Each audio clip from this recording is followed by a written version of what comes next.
From the gridiron to the hardwood, James Mesh breaks it all down. It's time for another episode of Cleats and Sneaks.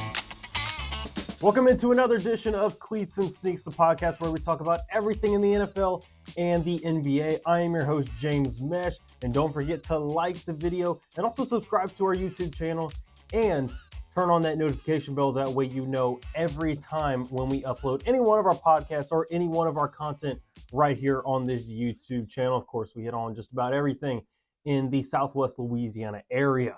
Louisiana Raging Cajuns, LSU Tigers, a little bit of McNeese Cowboys as well, and then New Orleans Saints and New Orleans Pelicans every once in a while. Who knows? And Houston Astros, they're coming up soon as well. So if you're interested in any of that, check us out. But look, now that we've gotten a couple of weeks past the end of the NFL season, we're getting closer to the new league year. And with that comes some money talk, of course, not only with pending free agents, but guys that are already on the team, whether you're kind of reworking deals, maybe you release a guy, maybe there might be a trade or two coming up. Who knows? We might be talking about that in just a couple of minutes. But for right now, I want to talk about the New Orleans Saints. And we know that every year, Mickey Loomis and the Saints front office, they're always in quote-unquote cap hell because they're 60, 70, 80, or even a couple years back, over $100 million over the cap.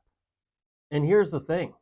They always seem to find a way to get out of it and be able to sign some decent free agents every single year. I don't understand why every time we get to this point in the year, we have this discussion of, oh no, what are the Saints going to do?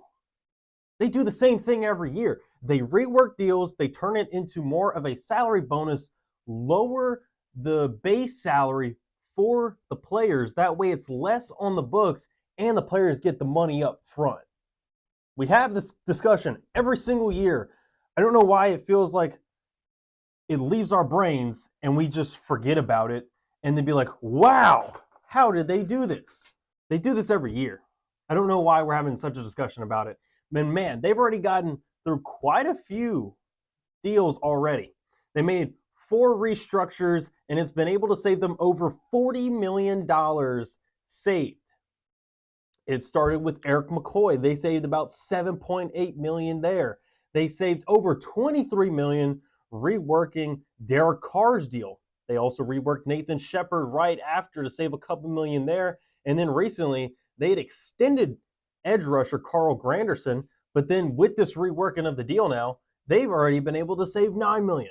In total, about $40 million saved, and it also helps with the 2024 salary cap. It's been able to jump over $30 million. In 2023, the team salary cap for each team in the NFL was $224,800,000.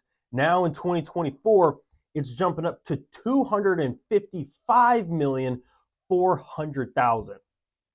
Absolute huge jump, because if you looked at each year between, say, 2022 and you look at about 2012, it was jumping about 10 million to 12 million every year. Then, of course, once we got into 2020 and 2021, we had that huge downpour. It went about down to about 10 less than it did before, because of everything that had happened with COVID and whatnot. But ever since then, 2022, 2023, 2024, it's been jumping back to how it was before. But then this year, it's really been able to jump exponentially, and it definitely helps the Saints. They don't have to make the about 20 moves or so that we're used to for them to be able to get to a reasonable number to be able to sign some guys in free agency. Now, of course, with reworking season, there's also franchise tag season, and one of the guys that got franchise tagged was wide receiver T. Higgins of the Cincinnati Bengals. I know that there was a lot of talk, and I was also anticipating that T. Higgins was going to be one of those guys that moves on from the Bengals and tries to be the wide receiver one somewhere else, because really, it's kind of Jamar Chase's wide receiver room. He's got great chemistry with Joe Burrow going back to those LSU days, so it would make sense. I know Tyler Boyd's not the youngest wide receiver either. He's getting very close to 30 years old.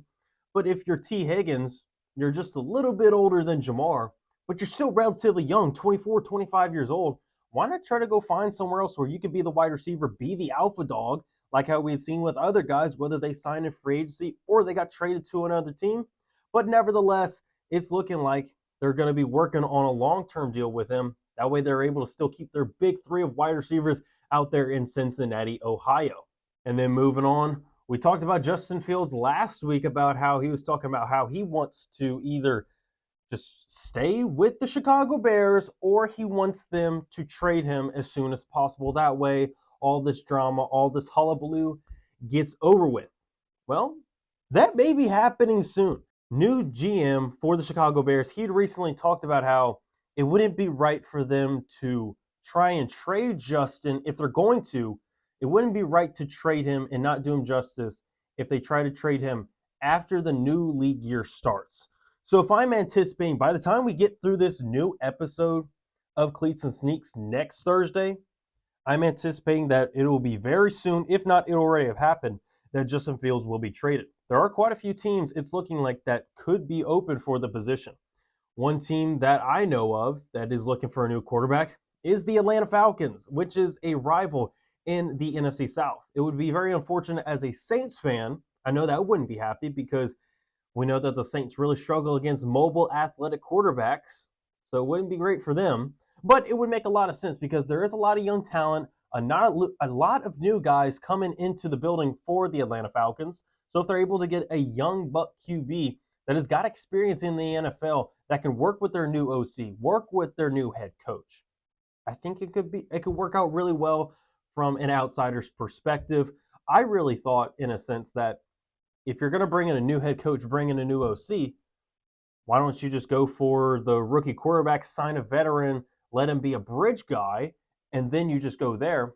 But it's understandable because Justin Fields, even though it hasn't looked good at times, we know that the quarterback play in Chicago never has been the greatest. So how much can you take away from that? If he works with you, maybe you're able to turn him around and have him get to the potential that we had always anticipated for Justin and him get back to the play that he had back when he was with the Ohio State Buckeyes. Now, of course, it's not just the Falcons that are specifically looking for a quarterback. There's other teams. I know that the Denver Broncos, that whole debacle and the latest saga with Russell Wilson and that organization, even though Russell Wilson, he had explained his side of the story on Brandon Marshall's podcast, how they were trying to take away his injury insurance in case he does get injured. He's not going to get paid the money he would be owed, which is extortion, as Brandon Marshall had explained in his podcast. If they move on from him, even though Russell Wilson said he would be more than fine than still returning back to the Denver Broncos, I'm not too sure that Sean Payton wants to work with him because of how he runs his offense compared to how Russell Wilson runs it as a quarterback on the field. It just never meshed. It never worked well. It kind of in that square peg, round hole type of analogy, in a sense. It just didn't feel like it worked out at times. It's not like the statistics were all that bad, but you could tell that there was a clear disconnect. And it seems as though that Denver is going to go in a different direction, whether they go get a veteran, maybe go get Justin Fields, or if they go get a rookie quarterback, who knows? But there are a couple of other teams that may be interested in the skill set of Justin Fields.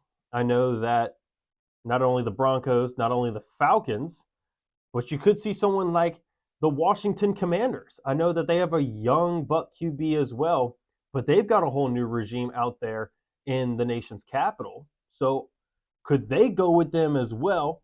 You're not quite sure what's going to happen with the Pittsburgh Steelers. I know they still have Kenny Pickett on a rookie deal, and you wouldn't want to have to pay a whole bunch of money. But if you're Pittsburgh and you want to be able to compete in that division where you have to play against the Baltimore Ravens, the Cincinnati Bengals, heck, the Cleveland Browns are looking good as a competent organization now. You got to be able to compete in that. And if you're going to do so, you need to have a talented quarterback. Kenny Pickett, I know he was the lone quarterback drafted in his draft class in the first round, but he has not panned out. You need to go get someone different if you're going to do so, and you want to go get a veteran that's still relatively cheap. I say give a shot at Justin Fields. Now, of course, if you want to go on the cheaper side, go get one of those veteran guys like Jameis Winston. He's looking to compete for a starting job himself. So if you still want to keep Kenny Pickett, Go get Jameis Winston, let them both compete for starting jobs and see where you go from there. But you can't just have mediocre quarterback play for years and years to come while you have Lamar Jackson, Joe Burrow, and even have Deshaun Watson in the division, not even just the conference. I know that conference in the AFC is already loaded enough with QB talent. But if you want to even try and compete in the division itself, your defense isn't going to be able to carry you for only so long. You need to have competent quarterback play to help you get there as well. And as we get farther along into this episode in Cleats and Sneaks, as this podcast has been uploaded, it looks like the NFL Combine will have already started. And there's been quite a bit of news over this last week. There's been quite a few guys that have come out and said that they're not going to be participating in this year's NFL Combine, which has kind of been a trend. A couple of guys like Caleb Williams, Jaden Daniels, Malik Neighbors, Marvin Harrison Jr., and others. They said that they're not participating in the event. Some of them will be doing interviews, but they're not going to be throwing or catching or showing off their 40-yard dash or how many reps they can do of 225. And I completely understand. I totally get it. This has kind of been a trend that has been happening the last couple of years, where the top prospects in each draft, they're not really participating. They'll maybe do some interviews, but you have to go out to them to show that you're interested, because they're top prospects for a reason. The tape has shown that they are some of the best players in the nation in college football and are making that transition to the NFL. The fact that we've been doing this for a couple of years now, it's a really nice trend, and I think that's what's best, because we've seen it before. Joe Burrow, when he came into the 2020 draft, he wasn't doing stuff like this. Neither was Jalen Carter just a couple of years ago, now with the Philadelphia Eagles. They were first-round prospects, early first-round prospects, and them not participating in stuff like this, did it hurt their draft stock? Not at all.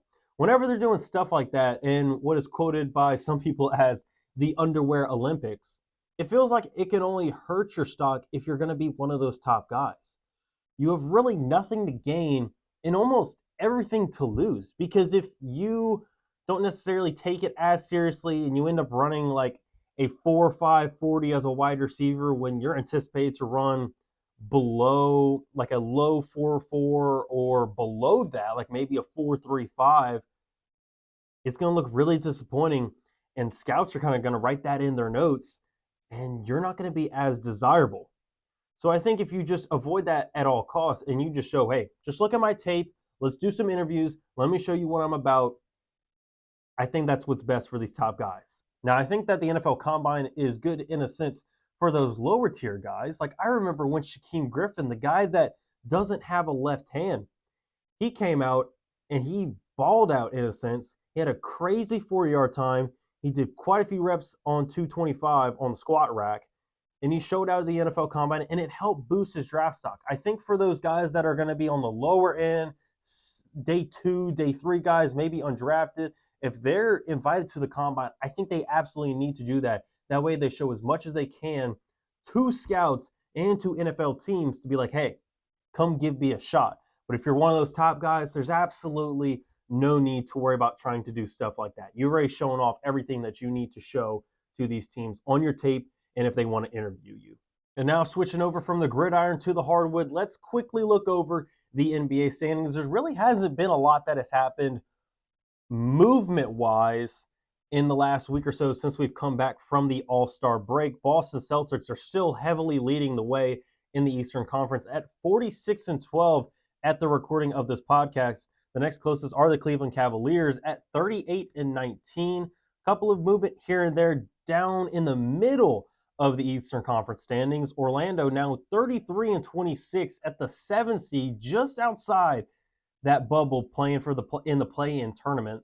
The Chicago Bulls are the 9 seed at 27-31. Miami Heat, they were around that 7-8 seed for a while, but now that they've gotten a couple of wins, they've now jumped up to that 5 seed at 33-25, while the New York Knicks are still 35-24, taking over that 4 seed. Moving on to the Western Conference, however, the Minnesota Timberwolves still number 1, as well as Oklahoma City. They're technically number 2 because of tiebreakers, but both of those teams have the same exact record at 41-17. It is a neck-and-neck race right now, as we got about 20 games to go or so before we end the NBA regular season for the 2023-2024 season. The New Orleans Pelicans, they've been kind of moving up and down between that 5 and 7 seed over the last couple of days.